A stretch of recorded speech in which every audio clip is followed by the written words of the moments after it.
Welcome to Friday. It's August 11th, 2023. Your Day Weather Podcast brought to you by Cowboy State Daily. Well, it's going to be a end of the week and a weekend that's going to be very average for this time of year. Temperatures will be warm, but really not too hot. We'll have morning sun. We'll have some afternoon thunder. Then we'll wrap up the weekend with a cool front coming down along the eastern side of the Continental Divide and Plains. So what we'll see is enough subtropical moisture, not a lot of it, but enough to produce some afternoon and evening thunderstorms. This will be especially true over the next 3 days. Basically just about everywhere today and tomorrow, more suppressed to the central and southern areas Sunday into Monday. Temperatures will be seasonal through Saturday, meaning not far from averages, but we do have a cool front that's going to come down from the western prairie provinces of Canada into the Dakotas, then back up against the divide, and that will cool temperatures off. It'll be a little bit breezy in the northern areas Sunday as well. That'll drop temperatures Sunday into Monday before temperatures rebound, only to go back down again mid to late next week. So what we're seeing basically is something that is not unusual for August. Some thunderstorms, some warm temperatures, but also we're not going to have anything too terribly hot. The heat will continue to be suppressed to the far southern areas. Continuing to get some great photos in of just beautiful skies across where we live. And then great shot here of some turkey vultures hanging out. The turkey vultures are still around, so there's still some summer left. Once they start to leave, that's when you should start watching the weather really close. Then another beautiful shot from the Lake McConaughey area, as these late afternoon and evening thunderstorms still are rumbling. Although not as many as we've seen lately, they're still going to be possible, and here's why. Subtropical moisture coming up out of Mexico into the region. It's not terribly thick, but there's enough of it that there's going to be some showers and thunderstorms. You also have a little upper level low that's kind of stuck here in central California that's producing a little bit of shower activity.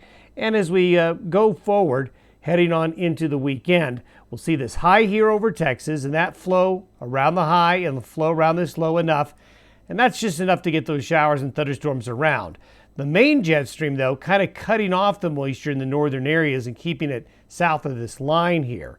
And that's where you see the precipitable water. You can see the deeper water air, the water vapor coming in out of California, the southwest here, drier air up here into the plains. This is what the thunderstorm activity will look like, and it really matches up with the drier air across the northern plains and northern Rockies, the more moist air across the Great Basin there, and that's where today's afternoon and evening storms will be. Now, there's a northward expansion of this moisture tomorrow, and you can see it. So Saturday, we're going to see a little bit of an increase in afternoon and evening thunderstorms. They're also going to get a little bit more to the north. This patch of shower and thunderstorm activity, part of a cold front, that'll be advancing south during the day Sunday this way. So not much activity today, favoring the southern and western areas, expanding more northward with the thunderstorms tomorrow. This is for Sunday. You can see that there's still a fair amount of green and white out there. This is the cool front, the dry air coming in behind it.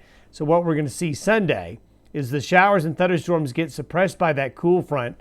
You can see more to the south here, as the drier air will punch in up here. So thunderstorm activity will be dropping north to south Sunday as that front goes by. Now, speaking of that front, here it is, a trough coming in out of the northern plains. This is for Sunday morning.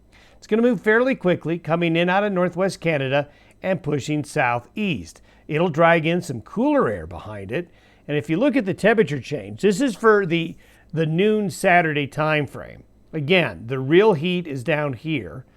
The rest of the country and along the east coast there and across other areas, you see patches of white, patches of blue, patches of red, kind of innocuous, not much going on. But if you look at what the temperature regime looks like by Sunday afternoon and evening, you can see the temperature anomaly behind that front is pretty impressive.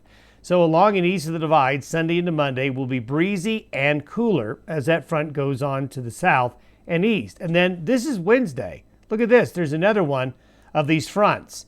So they just kind of keep coming. So yes, it'll get warm, but these fronts will beat down this ridge of high pressure here and keep the heat well into the far south and southwest, while areas along and east of this line here will be susceptible to the slightly cooler air coming in out of northwest Canada, keeping those August temperatures in check next week. Have yourself a really good weekend. We'll see you Monday.